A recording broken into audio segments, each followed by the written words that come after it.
All right, welcome to the final lecture here in our Israel series. We began in 1896 with Theodor Herzl's Die Judenstaat, and we finish here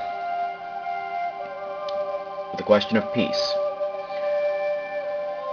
Do this lecture in 5 parts. Begin in 1978 with Camp David Accords between, on the one hand, Menachem Begin and Anwar Sadat, and on the other, Jimmy Carter, the United States President. We'll jump forward all the way to 1993 because throughout the course of the 1980s and into the early 1990s, there was no action on the Arab-Israeli peace front. It's not until 1993 when President Bill Clinton brokered a peace settlement between Yitzhak Rabin and Yasser Arafat, known as the Oslo Accords. Then we'll look at another Clinton achievement, the Wye River Memorandum from 1998, this time with another Likud Prime Minister, Benjamin Netanyahu. And then, until recently, this lecture was going to end in 2002 with the multi-party efforts at the so-called Roadmap to Peace, or Roadmap for Peace. However, we now have a new beginning, possibly, that happened just this past week. June 4th, 2009, the new American President Barack Obama addressed the Muslim world from Cairo University. So, this lecture will seek to answer the question, is peace possible? Let's begin in 1978. As we've seen, the 1967 Six-Day War resulted in the occupation of the Sinai Peninsula. Because of the brevity of this summer course, we were not able to discuss another war between Egypt, Syria, and Israel, the 1973 so-called Yom Kippur or October War.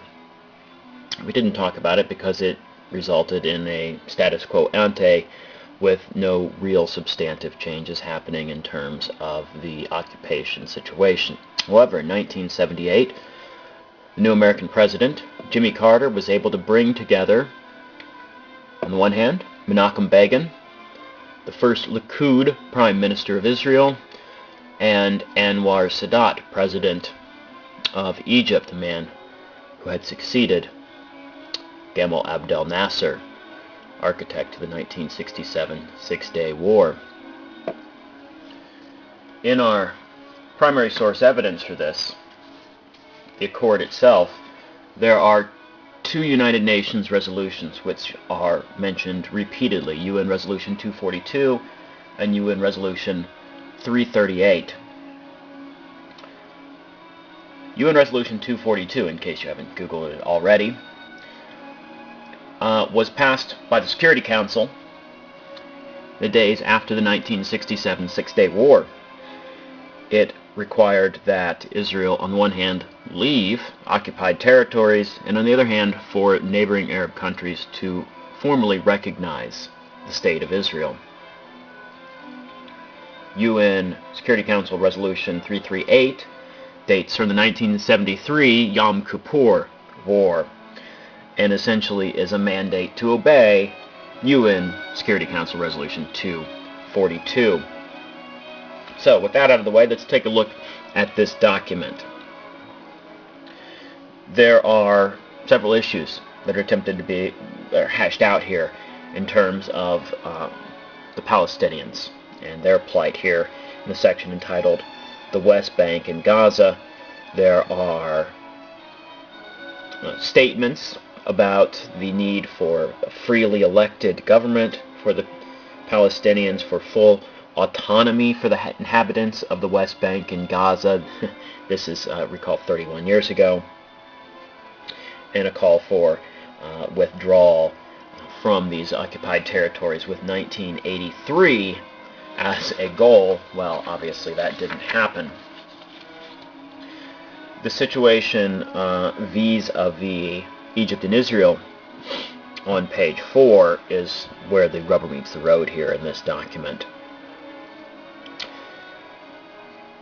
What we have here is a formulation that you may have heard before, and we'll return to: land for peace. Israel gives up the Sinai Peninsula, which it had occupied for 11 years at this point, since the 67 Six-Day War. In return, Egypt, under the leadership of Anwar Sadat, formally recognizes Israel, and therefore Israel's right to exist here in associated principles. Full recognition. Egypt is the first Arab Muslim, or Muslim country for that matter, to recognize Israel. The year here is 1978. The place is Camp David. The mediator is the American president, Jimmy Carter.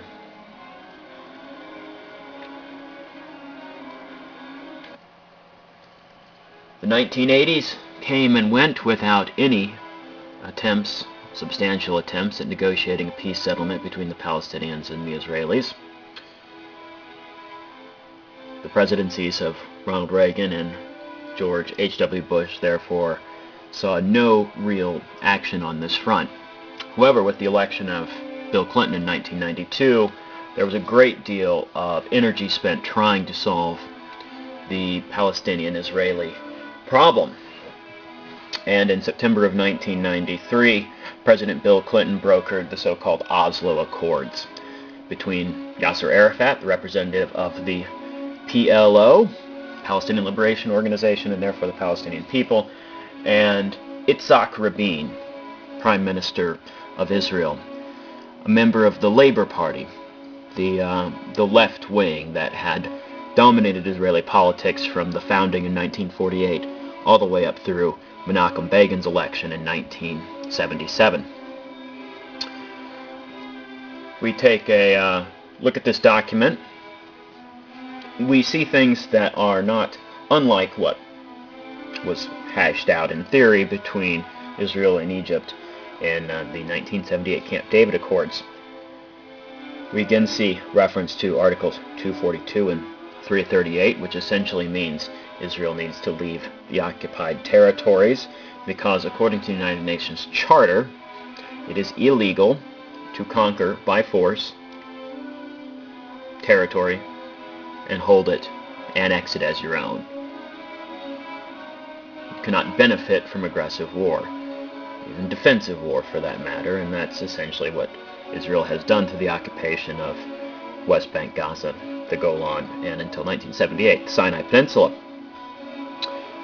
Returning here to the Oslo Accords, though, in Article 4, I'd like to take a look here at Articles 4, and especially here, Article 5, titled Transitional Period and Permanent Status and Negotiations. 5-year transitional period will begin upon the withdrawal from the Gaza Strip and the Jericho area.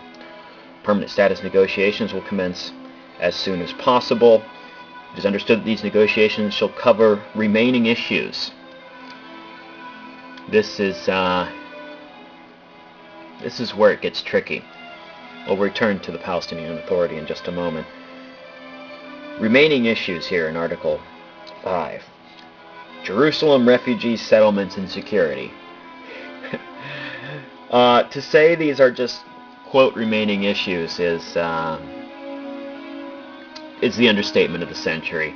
As we are going to see, the issue of Jerusalem is nearly intractable. The issue of the refugees' right of return, the Palestinians' right to return to land they left in 1948 or 1967, the settlements refers to the 260,000 Jewish settlers in the West Bank and the nearly 10,000 Jewish settlers in Gaza.